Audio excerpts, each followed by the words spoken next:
കേരളത്തിൻ്റെ തലസ്ഥാന നഗരിയായ തിരുവനന്തപുരത്തിൻ്റെ ഹൃദയഭാഗത്ത് കിള്ളിയാറിൻ്റെയും കരമനയാറിൻ്റെയും സംഗമസ്ഥാനത്ത് കുടികൊള്ളുന്ന ആറ്റുകാൽ ഭഗവതി ക്ഷേത്രം ഒരു ആരാധനാലയം മാത്രമല്ല, അത് നൂറ്റാണ്ടുകളുടെ ചരിത്രവും അതിരുകളില്ലാത്ത ഭക്തിയും ദ്രാവിഡ പാരമ്പര്യത്തിൻ്റെ അടിയുറച്ച വിശ്വാസങ്ങളും ഇഴചേർന്ന് കിടക്കുന്ന ഒരു മഹാസന്നിധിയാണ്. ലോകത്തിലെ തന്നെ ഏറ്റവും കൂടുതൽ സ്ത്രീകൾ ഒത്തുകൂടുന്ന ആത്മീയ സംഗമം എന്ന നിലയിൽ ഗിന്നസ് ബുക്കിൽ ഇടം നേടിയ പുണ്യഭൂമി, സ്ത്രീകളുടെ ശബരിമല എന്ന് പരക്കെ അറിയപ്പെടുന്നു. ആദിപരാശക്തിയും ജഗദീശ്വരിയുമായ സാക്ഷാൽ ശ്രീഭദ്രകാളിയാണ് ഇവിടെ സർവാഭീഷ്ടപ്രദായിനിയായ ആറ്റുകാലമ്മയായി, വാത്സല്യം നിറയുന്ന അന്നപൂർണേശ്വരിയായി ഭക്തർക്ക് ദർശനം നൽകുന്നത്. ചരിത്രവും ഐതിഹ്യവും ആചാരങ്ങളും പരസ്പരം ലയിച്ചു ചേരുന്ന ഈ മഹാക്ഷേത്രത്തിൻ്റെ പൊരുളിലേക്ക് നമുക്കൊരു ആത്മീയ യാത്ര നടത്താം. ഏതൊരു പുരാതന ക്ഷേത്രത്തിൻ്റെയും ഉത്ഭവം അതിനു ചുറ്റുമുള്ള പ്രകൃതിയുമായി അഭേദ്യമായി ബന്ധപ്പെട്ടിരിക്കുന്നു. തിരുവനന്തപുരം നഗരത്തിൽ കിഴക്കേക്കോട്ടയ്ക്ക് സമീപമായി നിലകൊള്ളുന്ന ഈ ക്ഷേത്രം നഗരത്തിൻ്റെ തിരക്കുകളിൽ നിന്നും മാറി, എന്നാൽ ഭക്തർക്ക് എളുപ്പത്തിൽ എത്തിച്ചേരാൻ കഴിയുന്ന ഒരിടത്താണ് സ്ഥിതി ചെയ്യുന്നത്. ആറ്റുകാൽ എന്ന പേരിൻ്റെ ഉത്ഭവം തന്നെ ദ്രാവിഡ സംസ്കാരത്തിൻ്റെ വേരുകളിലേക്ക് വിരൽ ചൂണ്ടുന്നതാണ്. പ്രാചീന കാലത്ത് ദ്രാവിഡ ക്ഷേത്രങ്ങളെ പൊതുവെ കല്ല് എന്നാണ് വിളിച്ചിരുന്നത്. ആറ്റിൻ്റെ തീരത്ത്, അതായത് നദികളുടെ സംഗമസ്ഥാനത്ത് സ്ഥാപിക്കപ്പെട്ട കല്ല് അഥവാ ക്ഷേത്രം പിൽക്കാലത്ത് ആറ്റുകല്ല് എന്നും പിന്നീട് ലോപിച്ച് ആറ്റുകാൽ എന്നും ആയിത്തീർന്നു എന്നാണ് ചരിത്രകാരന്മാർ വിലയിരുത്തുന്നത്. പ്രകൃതിയുടെ ഫലഭൂയിഷ്ഠതയും മാതൃദൈവ ആരാധനയും തമ്മിലുള്ള അഭേദ്യമായ ബന്ധമാണ് ജലസാന്നിധ്യമുള്ള ഈ പ്രദേശം ക്ഷേത്ര നിർമ്മാണത്തിനായി തെരഞ്ഞെടുക്കപ്പെട്ടതിന് പിന്നിലെ പ്രധാന കാരണം. ആറ്റുകാൽ ക്ഷേത്രത്തിൻ്റെ ഉത്ഭവവുമായി ബന്ധപ്പെട്ട് തലമുറകളായി കൈമാറി വരുന്ന അത്യന്തം ഹൃദയസ്പർശിയായ ഒരു ഐതിഹ്യമുണ്ട്. ആറ്റുകാൽ പ്രദേശത്തെ അതിസമ്പന്നവും പ്രതാപവുമുള്ള പ്രധാന തറവാടായിരുന്നു മുല്ലുവീട്ടിൽ തറവാട്. അവിടുത്തെ കാരണവർ അങ്ങേയറ്റം ഈശ്വരഭക്തരും ധർമ്മനിഷ്ഠരുമായിരുന്നു. ഒരു സായം സന്ധ്യയിൽ അദ്ദേഹം കിള്ളിയാറ്റിൽ സ്നാനം ചെയ്ത് സന്ധ്യാവന്ദനം നടത്തിക്കൊണ്ടിരിക്കെ തേജസ്വിയായ കൊച്ചു പെൺകുട്ടി ആറ്റിനക്കരെ നിന്ന് തന്നെ മറുകരയിൽ എത്തിക്കാമോ എന്ന് വിളിച്ചു ചോദിച്ചു. കിള്ളിയാർ കരകവിഞ്ഞൊഴുകുന്ന കാലമായിരുന്നു അത്. ആ ബാലികയുടെ ദൈവീകമായ ഭാവവും നിഷ്കളങ്കതയും കണ്ട് കാരണവർക്ക് വലിയ വാത്സല്യം തോന്നി. അതിശക്തമായ ഒഴുക്കിനെ വകവയ്ക്കാതെ അദ്ദേഹം കാരുണ്യത്തോടെ ആ കുട്ടിയെ പുഴ കടത്തി സ്വന്തം തറവാട്ടിലേക്ക് കൂട്ടിക്കൊണ്ടുപോയി.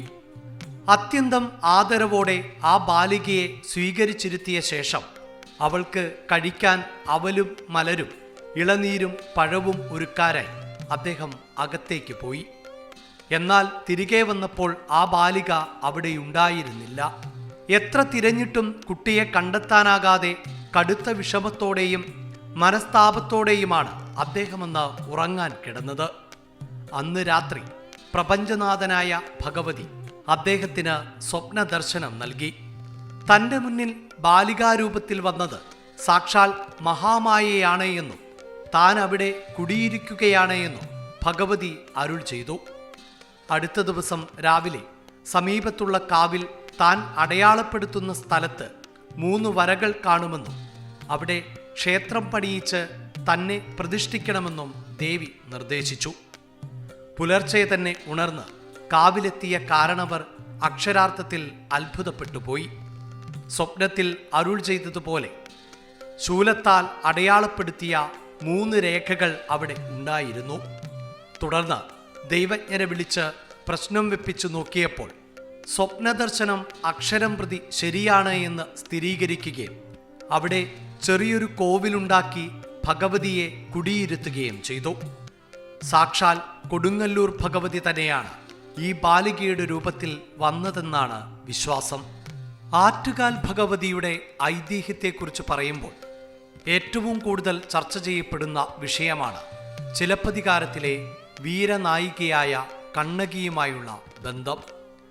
മധുരാ നഗരം ചുട്ടരിച്ച കണ്ണകിയുടെ കഥയുമായി ബന്ധപ്പെട്ടാണ് ആറ്റുകാൽ പൊങ്കാല എന്നാണ് പൊതുവേയുള്ള വിശ്വാസം.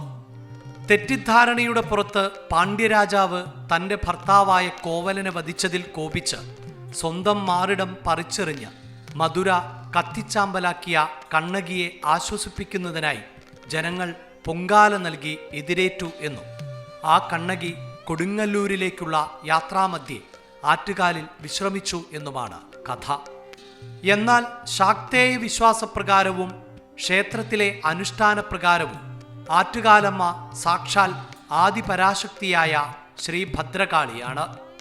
പൊങ്കാലയ്ക്ക് മുന്നോടിയായി ക്ഷേത്രത്തിൽ പാടുന്ന തോറ്റം പാട്ടിൽ വടക്കും കൊല്ലത്തെ കന്യാവ് അഥവാ കന്യയെ ആണ് സ്തുതിക്കുന്നത്. ഈ കന്യാവ് പാലകനെ വിവാഹം കഴിച്ച ഭദ്രകാളിയുടെ അവതാരമാണ്.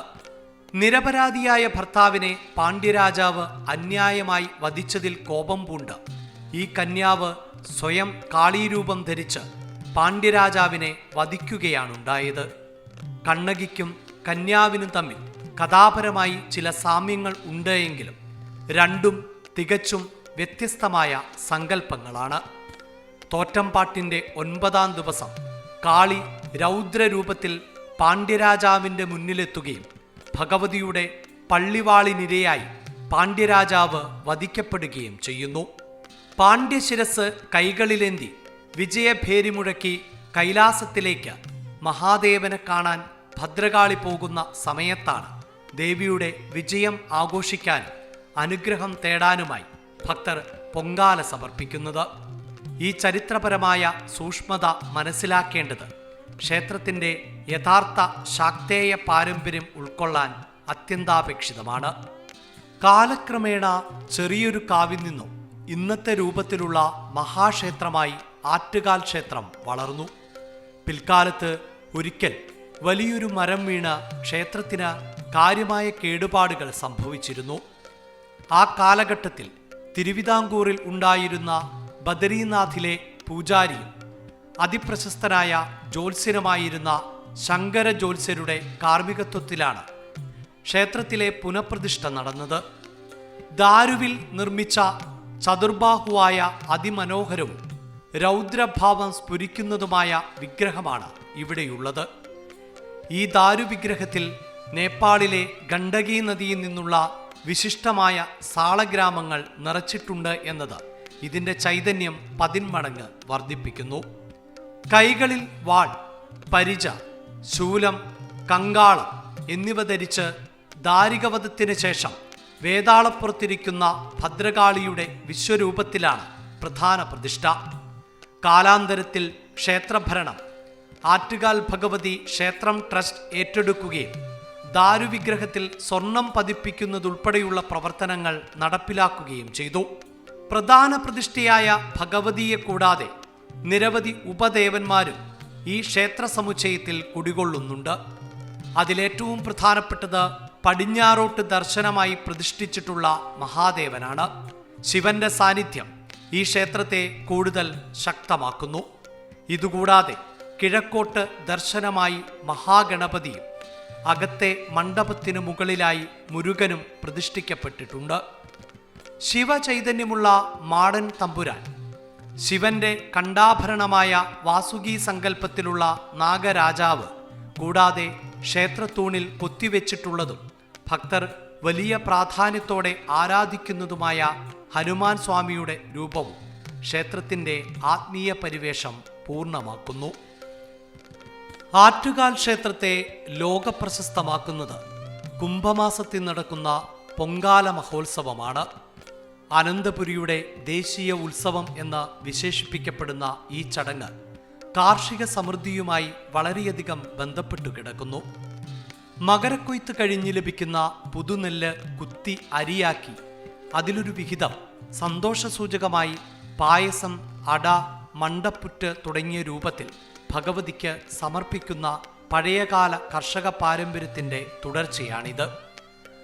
അഗതികൾക്ക് അന്നവും അഭയവും നൽകുന്ന അന്നപൂർണേശ്വരിയായ ഭഗവതിയുടെ ഏറ്റവും ഇഷ്ടപ്പെട്ട വഴിപാടാണ് പൊങ്കാല.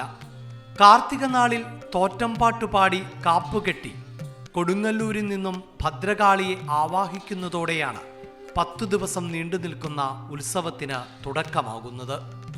പൂരവും പൗർണമിയും ഒത്തുചേരുന്ന പുണ്യദിനത്തിലാണ് ചരിത്രപ്രസിദ്ധമായ പൊങ്കാല നടക്കുന്നത്. അന്നേ ദിവസം ക്ഷേത്ര പരിസരത്ത് നിന്നും ഏകദേശം 10 കിലോമീറ്ററോളം ചുറ്റളവിൽ റോഡിന് ഇരുവശങ്ങളിലുമായി ലക്ഷക്കണക്കിന് സ്ത്രീകൾ പൊങ്കാലയെടുപ്പുകൾ കൂട്ടുന്നു. വംശീയമോ സാമ്പത്തികമോ ആയ ഒരു വേർതിരിവുകളും ഇല്ലാതെ ഒരു മനസ്സോടെ സ്ത്രീകൾ ഭഗവതിക്ക് മുന്നിൽ സമർപ്പണം നടത്തുന്ന ഈ കാഴ്ച ലോകത്ത് മറ്റൊരു ക്ഷേത്രത്തിലും കാണാൻ സാധിക്കില്ല. പൊങ്കാല നിവേദ്യം തിളച്ചു തൂവുന്നത് ഭഗവതിയുടെ അനുഗ്രഹ വർഷമായാണ് ഭക്തർ കണക്കാക്കുന്നത്. ഈ ഒരൊറ്റ ദിവസം കൊണ്ട് തിരുവനന്തപുരം നഗരം മുഴുവൻ യാഗശാലയായി മാറുന്ന പ്രതീതിയാണ് സൃഷ്ടിക്കപ്പെടുന്നത്. പൊങ്കാല ദിവസം നടക്കുന്ന മറ്റൊരു അതിപ്രധാനമായ വഴിപാടാണ് ബാലന്മാരുടെ കുത്തിയോട്ടവും ബാലികമാരുടെ താലപ്പൊലിയും. 13 വയസ്സിൽ താഴെയുള്ള ആൺകുട്ടികൾ അനുഷ്ഠിക്കുന്ന കഠിനമായ വ്രതമാണ് കുത്തിയോട്ടം. ദാരികനുമായുള്ള യുദ്ധത്തിൽ ഭഗവതിക്ക് അകമ്പടി പോയ ഭടന്മാരായ ശിവഗണങ്ങളെയാണ് ഈ ബാലന്മാർ പ്രതിനിധീകരിക്കുന്നത്. കാപ്പുകെട്ടി 3-ാം നാൾ മുതൽ ക്ഷേത്രത്തിൽ താമസിച്ച് ഇവർ വ്രതം ആരംഭിക്കുന്നു. അതിരാവിലെ 4:30-ക്ക് ഉണർന്ന് കുളിച്ച് 7 ദിവസം കൊണ്ട് 1008 തവണ ക്ഷേത്രം പ്രദക്ഷിണം വയ്ക്കുന്ന ഈ ചടങ്ങ് കടുത്ത അച്ചടക്കം ആവശ്യപ്പെടുന്ന ഒന്നാണ്. ചായയോ കാപ്പിയോ പോലും നൽകാതെ കഞ്ഞി, സദ്യ, അവിൽ, പഴം, കരിക്കിൻ വെള്ളം എന്നിവ മാത്രമാണ് ഇവർക്ക് ഭക്ഷണമായി നൽകുന്നത്. പൊങ്കാല നിവേദ്യത്തിന് ശേഷം ഭഗവതിയുടെ മുന്നിൽ വെച്ച് ഈ കുട്ടികളുടെ വാരിയെല്ലിനു താഴെ ചൂരൽ കുത്തുന്നു. അതിനുശേഷം ആറ്റുകാലമ്മയുടെ പുറത്തെഴുന്നള്ളത്തിന് അകമ്പടിയായി ഇവരെ അയക്കുന്നതോടെയാണ് കഠിനവ്രതം പൂർണ്ണമാകുന്നത്. ഒരു പ്രാദേശിക തറവാട്ടു ഭഗവതിയിൽ നിന്നും കുടുംബ പരദേവതയിൽ നിന്നും ആരംഭിച്ച് ഇന്ന് ലോകത്തിൻ്റെ വിവിധ ഭാഗങ്ങളിൽ നിന്നുള്ള ഭക്തർ ഒഴുകിയെത്തുന്ന മഹാസന്നിധിയായി ആറ്റുകാൽ ക്ഷേത്രം മാറിയതിന് പിന്നിൽ ക്ഷേത്രത്തിൻ്റെ അതുല്യമായ മാതൃകാവൽക്കരണമാണ്. കേരളത്തിന് പുറത്ത് കന്യാകുമാരി, തെങ്കാശി, തിരുനെൽവേലി തുടങ്ങിയ തമിഴ്നാട് പ്രദേശങ്ങളിൽ നിന്നു പോലും വലിയൊരു ശതമാനം ഭക്തർ ഇവിടെ എത്തുന്നുണ്ട്. അതിലുപരിയായി അമേരിക്ക, കാനഡ, ബ്രിട്ടൻ, ഓസ്ട്രേലിയ തുടങ്ങിയ വിദേശ രാജ്യങ്ങളിൽ താമസിക്കുന്ന മലയാളികൾ അവരവരുടെ നാടുകളിൽ ആറ്റുകാൽ പൊങ്കാല അതേ ദിവസം തന്നെ അനുഷ്ഠിച്ചു വരുന്നു. മാതൃദൈവാരാധന എന്നത് പ്രകൃതിയെയും സൃഷ്ടിയെയും സർവചരാചരങ്ങളെയും സ്നേഹിക്കാനും ബഹുമാനിക്കാനുമുള്ള ഓർമ്മപ്പെടുത്തൽ കൂടിയാണ്. ആറ്റുകാലിൽ എത്തുന്ന ഓരോ സ്ത്രീയും ആഗ്രഹിക്കുന്നത് സ്വന്തം കുടുംബത്തിൻ്റെ ഐശ്വര്യവും സർവോപരി സമാധാനവുമാണ്. ദുഃഖങ്ങളും ദുരിതങ്ങളും പേറി വരുന്നവർക്ക് ആറ്റുകാലമ്മയുടെ സന്നിധി നൽകുന്ന മാനസികമായ ആശ്വാസം ചെറുതല്ല. കോവിഡ് പോലെയുള്ള മഹാമാരിയുടെ കാലത്തു പോലും വീടുകളിൽ പൊങ്കാലയിട്ട് ഈ പാരമ്പര്യം മുടക്കാതെ കാത്തു സൂക്ഷിക്കാൻ ഭക്തർ കാണിച്ച ശ്രദ്ധ അവരുടെ അടിയുറച്ച വിശ്വാസത്തിൻ്റെ നേർചിത്രമാണ്.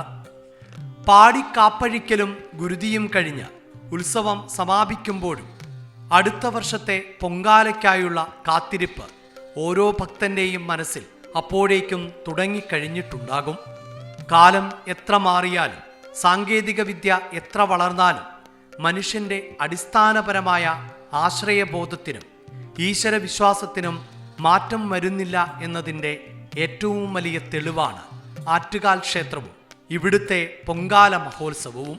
ധർമ്മത്തിൻ്റെയും സത്യത്തിൻ്റെയും കാവലാളായി ഭക്തർക്ക് സർവമംഗളങ്ങളും ചൊരിയുന്ന അനുഗ്രഹദായിനിയായി ആറ്റുകാലമ്മ തിരുവനന്തപുരത്തിൻ്റെ ഹൃദയത്തിൽ അങ്ങനെ എക്കാലവും കുടികൊള്ളുന്നു.